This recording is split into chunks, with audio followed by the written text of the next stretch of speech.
Middle east के politics में एक नया चैप्टर तब जुड़ गया जब पिछले हफ्ते ईरान ने पाकिस्तान के बलूचिस्तान में टेररिस्ट ऑर्गेनाइजेशन के ठिकानों पर हमला कर दिया।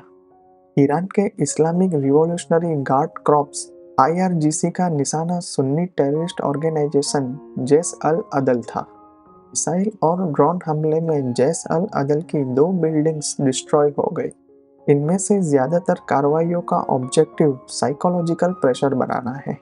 ईरान ने पाकिस्तान को वार्निंग दी है कि उसकी जमीन का इस्तेमाल आतंकवाद को पालने पोसने के लिए नहीं किया जाना चाहिए। हालांकि पाकिस्तान ने ईरान के खिलाफ लिमिटेड मिलिट्री एक्शन करके अपना झंडा ऊंचा रखने की भी कोशिश की है। बाकी दुनिया जानती है कि दुनिया में फैल रहे उग्रवाद और जिहादी आंदोलन की जड़ें पाकिस्तान में हैं। एक जानकारी के मुताबिक पाकिस्तान में 50 से ज्यादा छोटे बड़े टेररिस्ट ऑर्गेनाइजेशन एक्टिव हैं। इंडिया में आतंकवाद फैलाने के लिए जैश-ए-मोहम्मद और लश्कर-ए-तोयबा जैसे टेररिस्ट ऑर्गेनाइजेशन का इस्तेमाल किया गया है। यूनाइटेड नेशंस द्वारा टेररिस्ट डिक्लेयर ऑर्गेनाइजेशंस के लीडर के खिलाफ कार्रवाई करने में पाकिस्तान हमेशा ही लापरवाही बरतता रहा है। ईरान के एयर स्ट्राइक से साबित होता है कि इंडिया सालों से क्रॉस बॉर्डर टेररिज्म का मुद्दा उठाता रहा है। पाकिस्तानी आर्मी और जासूसी एजेंसी आईएसआई ने आतंकवाद को एक हथियार के रूप में इस्तेमाल किया है। हिंसा फैलाने और अपना मतलब निकालने के लिए जिहादी ऑर्गेनाइजेशंस को भी नहीं बख्शा गया है। ईरान ने शिकायत की है कि पाकिस्तान से चरमपंथी ग्रुप बॉर्डर पार करके ईरान में घुसते हैं और बॉर्डर पर जो गार्ड्स हैं उनकी हत्या करते हैं। खासकर पाकिस्तान के बलूचिस्तान प्रांत में एक्टिव टेररिस्ट ऑर्गेनाइजेशन जैश अल अदल बेहद बदनाम है। US director of national intelligence ने कहा है कि जैश अल अदल पाकिस्तान के बलूचिस्तान और ईरान के सिस्तान बलूचिस्तान में सबसे एक्टिव और खूंखार सुन्नी चरमपंथी ऑर्गेनाइजेशन है। अब्दो मलिक रिगी ने 2002 में इस ऑर्गेनाइजेशन की शुरुआत की थी। इस ऑर्गेनाइजेशन का ऑब्जेक्टिव ईरान और पाकिस्तान में सुन्नी बलूच लोगों के अधिकारों की रक्षा करना है। सिस्तान बलूचिस्तान प्रांत की आज़ादी और बलूच लोगों के अधिकारों के लिए ईरान की आर्मी से लड़ता रहता है। अब्दो मलिक ने सालों तक ऑर्गेनाइजेशन के मेन लीडर के तौर पर जिम्मेदारी संभाली। ईरानी गवर्नमेंट की गिरफ्त में आए इस अलगाववादी नेता को गिरफ्तार कर फांसी दे दी गई। साल 2011 से सलाउद्दीन फारूकी नाम का शख्स जैश अल अदल का लीडर है। सलाउद्दीन फारूकी को अमीर और बलूचिस्तान के जिहादी के नाम से भी जाना जाता है। फारूकी के भाई अमीर नरोई को अफगानिस्तान में तालिबान ने मार डाला था। माना जाता है कि जैश अल अदल का रिलेशनशिप ईरान के कुर्द अलगाववादी ऑर्गेनाइजेशन से है। यह ऑर्गेनाइजेशन अंसार अल फुरकान नाम के ईरानी आर्म ग्रुप से भी जुड़ा हुआ है। जैश अल अदल ऑर्गेनाइजेशन का पुराना नाम जुंदल्लाह था, जिसे 2012 में बदल दिया गया था। ईरान और पाकिस्तान के बीच 900 किलोमीटर लंबी बॉर्डर है।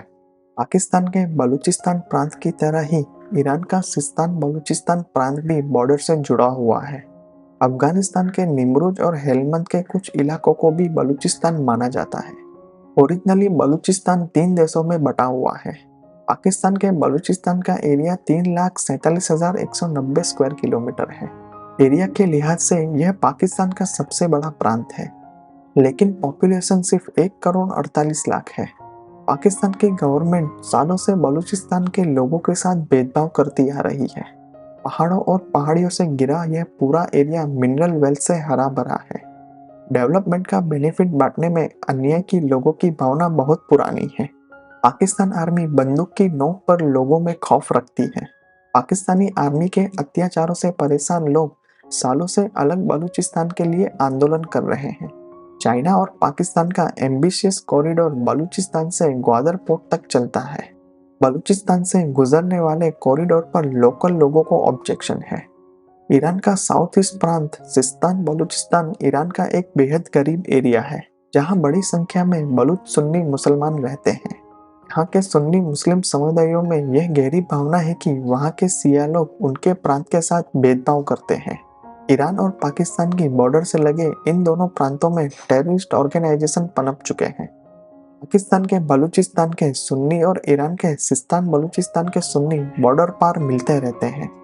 जहाँ तक सोशल कंसर्न का सवाल था, तब तक कोई प्रॉब्लम नहीं थी, लेकिन आतंकवाद और इलीगल एक्टिविटीज शुरू होने से दोनों देशों के बीच की बॉर्डर स्ट्रेसफुल हो गई। पहले भी बॉर्डर पर गोलीबारी की घटनाएं हो चुकी हैं। 2 अक्टूबर 2013 को जैश अल अदल के आतंकियों ने ईरान के सिस्तान बलूचिस्तान में एक मिलिट्री पोस्ट पर हमला कर ईरान के 14 बॉर्डर सिक्योरिटी गार्ड्स की हत्या कर दी। 8 फरवरी 2014 को 5 ईरानी बॉर्डर गार्ड्स के किडनैपिंग की बात कबूल की। 14 फरवरी 2014 को ईरान की फॉरेन मिनिस्ट्री ने मामले को सीरियसनेस से लिया और पाकिस्तानी राजदूत को धमकाया, जिससे 5 में से 4 बॉर्डर गार्ड्स को रिहा कर दिया। 26 अप्रैल 2017 को इस ऑर्गेनाइजेशन के साथ मुठभेड़ में 10 ईरानी सोल्जर्स मारे गए थे। 15 दिसंबर को सिस्तान बलूचिस्तान के एक कस्बे में एक पुलिस स्टेशन पर हुए हमले में 11 पुलिस ऑफिसर मारे गए थे। जैश अल अदल की आतंकी कार्रवाई का बदला लेने के लिए ही ईरान पाकिस्तान पर कार्रवाई करने पर मजबूर हुआ है। ईरान की मीडिया ने जैश अल अदल को सऊदी अरब और अमेरिका की खुफिया एजेंसियों से भी जोड़ा है। हालांकि अमेरिका ने 2019 में जैश अल अदल को टेररिस्ट ऑर्गेनाइजेशन डिक्लेयर कर दिया था। ईरान के Islamic revolutionary guard corps IRGC को सिस्तान बलूचिस्तान प्रांत में पाकिस्तान इंस्पायर्ड टेररिस्ट ऑर्गेनाइजेशन के बॉर्डर गार्ड्स को हटाने का काम सौंपा गया है। 28 सितंबर 2018 को रिवॉल्यूशनरी गार्ड्स ने जैश अल अदल के दूसरे कमांडर मुल्ला हासिम को मारकर एक बड़ी सफलता हासिल की।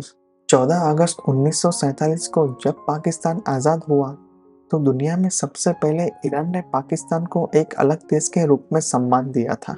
ईरान ने पाकिस्तान में अपनी पहली एम्बेसी खोली थी। 1990 के दशक में कोल्ड वॉर खत्म होने के बाद पाकिस्तान खुद के बनाए टेररिस्ट ऑर्गेनाइजेशंस का शिकार बन गया। अफगानिस्तान के तालिबान की विचारधारा पाकिस्तान की ही देन है। जैसे ही शिया सुन्नी मैटर बढ़ने लगा, पाकिस्तान में एक लॉबी ने ईरान पर कम्युनल टेंशन को बढ़ावा देने का आरोप लगाया। पाकिस्तान की प्रॉब्लम यह है कि वह टेररिस्ट ग्रुप को अपनी ज़मीन का इस्तेमाल करने से रोक नहीं सकता। दूसरे शब्दों में कहे तो पाकिस्तान के लिए आतंकवाद एक ऐसा प्रोडक्ट है जिसमें नुकसान का हिसाब लगाकर ही फायदे को आगे बढ़ाया जाता है। पाकिस्तान के ईरान और अरब कंट्री के साथ रिलेशन रिलीजियस ऑफ कन्वीनियंस की तरह रहे हैं। सऊदी अरब और ईरान के चक्कर में पाकिस्तान पेंडुलम की तरह झूल रहा है। ईरान के खिलाफ कार्रवाई के लिए पाकिस्तान सालों से अमेरिका की साइड लेता रहा है। 2018 में ईरान ने अपने चाबहार पोर्ट के एक हिस्से का कंट्रोल इंडिया को सौंपने के लिए एक कॉन्ट्रैक्ट पर सिग्नेचर किए, जबकि पाकिस्तान ने चाइना के साथ ग्वादर पोर्ट समझौते पर सिग्नेचर किए। पाकिस्तान को ईरान और इंडिया के बीच बायलैटरल रिलेशन की मजबूती से नाराजगी बनी हुई है। पाकिस्तान की ईरान और सऊदी अरब के साथ रिलेशन में भी अनक्लियर पॉलिसी है। जब 2015 में सऊदी अरब और दूसरे अरब कंट्रीज ने यमन के हूथी विद्रोहियों पर कार्रवाई की तो पाकिस्तान इससे दूर रहा था। हूथी शिया ऑर्गेनाइजेशन था, इसलिए पाकिस्तान का ये रुख ईरान को पसंद आता। अभी कुछ टाइम पहले ही होर्मुज की खाड़ी में पाकिस्तान नेवी के साथ एक ड्रिल का आयोजन किया गया था। अब ईरान की एयर स्ट्राइक बनाम पाकिस्तान की एयर स्ट्राइक से समीकरण बदल रहे हैं। अमेरिका और वेस्टर्न कंट्रीज के साथ ईरान की दशकों पुरानी दुश्मनी के बावजूद किसी ने कभी भी हमला नहीं किया। मिडल ईस्ट में अपना वर्चस्व जमाने की ईरान की पॉलिसी से सब वाकिफ हैं। वो अरब के उन देशों में अपना रिप्रेजेंटेटिव बनाने की कोशिश कर रहा है जहां शिया रहते हैं। ईरान को परेशान करने वाला यह टेररिस्ट जैश अल अदल पाकिस्तान से ऑपरेटेड है, जिसे आर्मी ऑफ जस्टिस भी कहा जाता है। यह सच है कि ईरान को भी पाकिस्तान इंस्पायर्ड आतंकवाद का एक्सपीरियंस होने लगा है। पाकिस्तान के साथ ईरान की बॉर्डर पर भी बलूची अलगाववादी और टेररिस्ट ग्रुप उभरने लगे हैं। इस्लामिक ग्रुप्स, आतंकवादी ग्रुप्स और अलगाववादी ग्रुप्स की बढ़ती गतिविधि के कारण ईरान और पाकिस्तान के बीच की बॉर्डर जलने लगी है। इसका असर पाकिस्तान और ईरान के बायलैटरल रिलेशन पर निश्चित पड़ने वाला है।